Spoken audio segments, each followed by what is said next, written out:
मार्करवाडीमध्ये आज खरं तर बॅलेट पेपरवरती मतदान होतं आहे। त्या मतदानासाठी आवश्यक असणारी काय मतमोजणी आहे, मतदान प्रक्रिया आहे, ती मतदान प्रक्रिया या ठिकाणी पार पडते। ते जे साहित्य आहे ते साहित्य या ठिकाणी आणण्यात आलेले बॅलेट पेपरवरती जे साहित्य असेल ते सर्व साहित्य या ठिकाणी आणण्यात येते। या ठिकाणी जे उमेदवार होते उमेदवारांची नावं सुद्धा या ठिकाणी चिठ्ठीवरती आणण्यात आली। त्या ग्रामस्थांचे काही म्हणणं होतं की बॅलेट पेपरवरती मतदान घ्यायचं आहे, त्या पद्धतीनं जवळपास 12 उमेदवार आणि 13 एक नोट अशा पद्धतीची जी प्रक्रिया आहे प्रक्रिया या ठिकाणी ग्रामस्थांच्या उपस्थितीमध्ये या ठिकाणी पार पडते।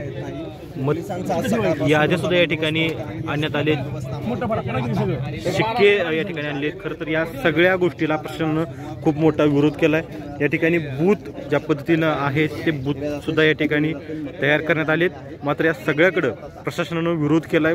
हे जर साहित्य आहे ते सर्व साहित्य घेऊन जाणार असल्याचंही प्रशासनाच्या वतीनं सांगण्यात येते, मात्र तो प्रशासनाचा सगळा विरोध झुगारून या ठिकाणी मार्करवाडी ग्रामस्थांनी या ठिकाणी हे बॅलेट पेपरवरती जे मतदान आहे ते मतदान या ठिकाणी सुरू केलंय। नेमकं आता या ठिकाणी प्रशासन नेमकी काय भूमिका घेणार आहे, ग्रामस्थांची काय भूमिका असणार आहे, त्यातला पुढच्या काळामध्ये आपल्याला या ठिकाणी पाहावं लागणार आहे। जे बॅलेट पेपर आहेत ते शिक्के या ठिकाणी आणण्यात आलेत। पाठीमाग बघितलं आपण तर ग्रामस्थ या ठिकाणी आहेत आणि उत्तम जानकर स्वतः या ठिकाणी लक्ष देऊन आहे। त्यामुळे नेमकं प्रशासन ज्या मतपेटेत त्या मतपेट्या सुद्धा या ठिकाणी आणण्यात आलेले आहेत। आज या ठिकाणी मतदान होऊन